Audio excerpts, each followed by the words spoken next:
मंडळी, तुम्ही उन्हाळ्यामध्ये जेवढे आईस्क्रीम खाल्ले असतील ना तेवढ्या आईस्क्रीमचे सगळे बॉक्स इथे घेऊन या आणि पटापट सगळे वरचे कवर काढून टाका। याच मोकळ्या डब्यांपासून आज आपण घर सजवण्यासाठी खूप छान अशी वस्तू बनवणार आहे। चला तर मग व्हिडिओला सुरुवात करूयात।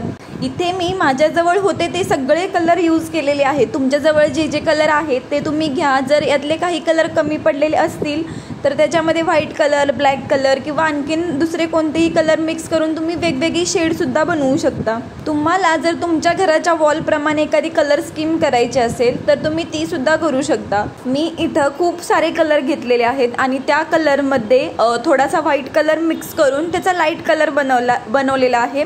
एक डब्बा ओरिजिनल कलरचा आणि एक डब्बा त्याच्यामध्ये व्हाईट कलर मिक्स करून लाईट कलरचा, असं मी इथं पटापट सगळं कलर करून घेतलेलं आहे। ज्या डब्यांवरती स्टिकर नव्हते किंवा ज्याच्यावरती ऑलरेडी प्रिंट होती तर त्याच्यावरती मी डबल कोट दिलेला आहे। तुम्ही इथं टेक्स्चर व्हाईट कलर सुद्धा देऊन घेऊ शकता आणि नंतर त्याच्यावरती ओरिजिनल कलर देऊ शकता। मी एक साधी काठी घेतलेली आहे जी कुठं पण अवेलेबल होऊ शकते आणि त्या काठीला ब्राऊन कलरचा कलर केलेला आहे जेणेकरून मी त्याच्यावरती हे हँग करू शकते। माझ्या घरामध्ये जे मटेरियल अवेलेबल होतं त्याच मटेरियलवरती मी हे बनवतेय। तर वेगवेगळ्या कलरचे मणी होते आणि काही घुंगरू होते। सुतळीमध्ये मी हे मणी वळून घेतलेले आहेत आणि प्रत्येक 2 मण्यांनंतर मी इथं गाठ मारलेली आहे। जे कलर केलेले डब्बे आहेत ते खालच्या साईडून मी त्या सुतळीमध्ये वळून घेतलेत। तुम्ही व्हिडिओमध्ये बघा की मी थोडीशी जागा सोडलेली आहे जेणेकरून ते मणी खालच्या साईडला राहतील आणि जिथपर्यंत तो डब्बा येतोय तिथे एक गाठ मारून घ्या म्हणजे तो डब्बा खालच्या साईडला सरकणार नाही। परत तीच प्रोसेस मी वरती केलेली आहे आणि त्याच्यामध्ये वरती डार्क कलरचा डब्बा लावलेला आहे। तुम्ही व्हिडिओमध्ये बघून व्यवस्थित करू शकता। तुम्हाला जर एका लाईनमध्ये एकच डब्बा हवा असेल तर तुम्ही तसंही करू शकता। मी इथं खालच्या साईडला 2 मणी, मध्यभागी 1 मणी आणि वरच्या साईडला 1 मणी, असं 4 मणी एका ह्याच्यात मध्ये लावलेले आहेत। तर तुम्हाला जेवढे मणी यूज करायचे तेवढे तुम्ही करा। तुम्हाला जसं छान वाटेल तशा पद्धतीने तुम्ही मणी वळत जावा। नंतर इथं सगळ्यात शेवट मी एक घुंगरू घेतलेला आहे आणि तो घुंगरू सगळ्यात शेवटीला लावलेला आहे। तुमच्याजवळ जेवढे डब्बे असतील तेवढ्या डब्यांचं सगळं हे बनवून घ्या। मी पण इथं तसंच सगळ्या डब्यांचं एकत्र बनवून घेतलेलं आहे आणि ती जी काठी होती त्या काठीला बांधून घेतलेलं आहे।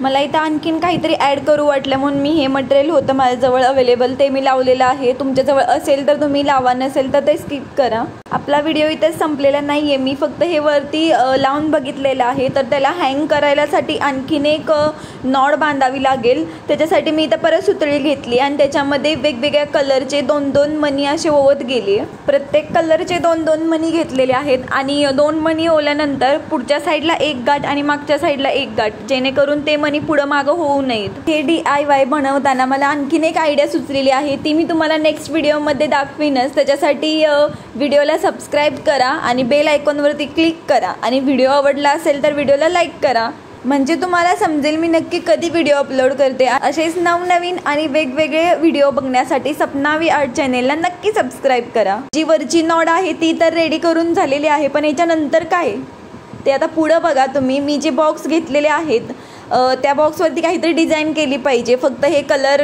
ठेवून उपयोग नाही आहे। त्याच्यासाठी मी एक पेन घेतलेले आहे, साधा पेन, आणि त्याच्या पाठीमागच्या साईडून फक्त डॉट डॉट डॉट करत चालले सगळ्या बॉक्सवरती। हे फक्त डॉट डॉट करून एवढी मस्त डिझाईन होत असेल तर म्हणजे काय ना नुसतं असं कसं जग जिंकल्यासारखं वाटत असेल एवढी भारी डिझाईन बघून। अरे किती टाइम लागतो या सगळ्या गोष्टी करायला। घरात मज्जा करत करत किती वेळेत हे होऊन जातं समजतच नाही आणि एवढी मस्त डिझाईन आणि तेही आपल्या हातानं करायची। वाव, एवढं जर भारी केलं तर घरातली सगळी म्हणणारच वा भारी, हे कुठून आणलंय किंवा हे तुला करता येतं, तू असलं करू शकतेस। मग काय राव, तुमची कॉलर तर लगेच टाईटच। चला तर मंडळी, उठा आता आणि हे नवीन काहीतरी क्रिएटिव्ह तयार करायला सुरुवात करा आणि घराला असं कसं मस्त सुंदर बनवून टाका आणि जाता जाता व्हिडिओला लाईक सुद्धा करून जावा। कमेंट पण करून सांगा व्हिडिओ कसा झालेला आहे। तुम्ही केलेल्या अशा वस्तू मला इंस्टाग्रामवरती टॅग नक्की करा। कसा वाटला मग तुम्हाला आजचा हा व्हिडिओ? कबाड से जुगाड आवडला असेल तर काय करायचं हे तुम्हाला माहीतच आहे। चला तर मग भेटूयात अशाच नवीन व्हिडिओमध्ये।